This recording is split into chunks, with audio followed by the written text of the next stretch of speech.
बहुत पुराने ज़माने की बात है।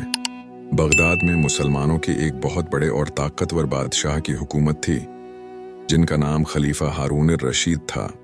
उनकी शान व शौकत ऐसी थी कि उनके एक इशारे पर हजारों सिपाही हरकत में आ जाते थे। इनका दरबार हमेशा आबाद रहता था और वज़रा, मुशीर और सिपह सालार हर वक्त हाजिर रहते थे।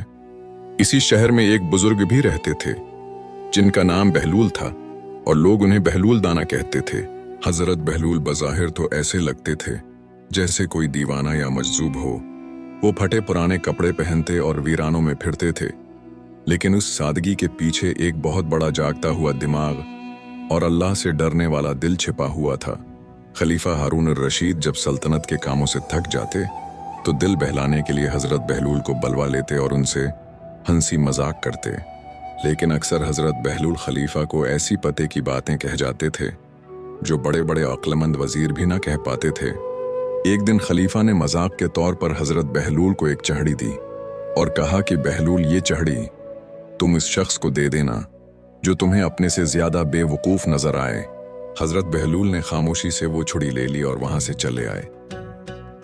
कुछ दिनों बाद हारून रशीद इतने सख्त बीमार हो गए कि उनके बचने की कोई उम्मीद बाकी न रही और महल का माहौल फिक्र में डूब गया। इसी हालत में हजरत बहलूल खलीफा से मिलने आए और पूछा कि अमीर अल मोमिनीन क्या हाल है। तो हारून रशीद ने जवाब दिया कि बहलूल में एक बहुत लंबे सफर पर जा रहा हूं। बहलूल ने पूछा, कहाँ का सफर? तो खलीफा ने कहा, आखिरत का सफर। बहलूल ने फिर पूछा कि आप इस सफर से कब वापस आएंगे? तो खलीफा ने जवाब दिया कि इस सफर से कोई वापस नहीं आता। तब हजरत बहलूल ने पूछा कि अमीर अल मोमिनीन, इस सफर में आपके साथ कौन कौन जाएगा और आपने क्या क्या तैयारियां की हैं? तो खलीफा नाराज होकर बोले कि कैसी बातें कर रहे हो, आखिरत के सफर में कोई साथ नहीं जाता और मैं खाली हाथ जा रहा हूं। ये सुनकर हजरत बहलूल बोल उठे और वही चढ़ी खलीफा की तरफ बढ़ाते हुए कहा कि अच्छा जनाब, तो लीजिए अपनी ये चढ़ी।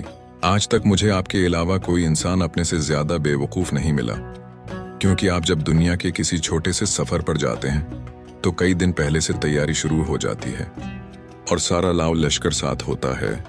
लेकिन इतने लंबे सफर के लिए जिसके बाद आप कभी वापस नहीं आएंगे, आपने कोई तैयारी नहीं की। हारून रशीद ये सुनकर रोने लगे और कहा कि बहलूल, हम तो तुम्हें बेवकूफ समझते रहे, मगर आज मालूम हुआ कि तुमसे बड़ा अक्लमंद कोई नहीं।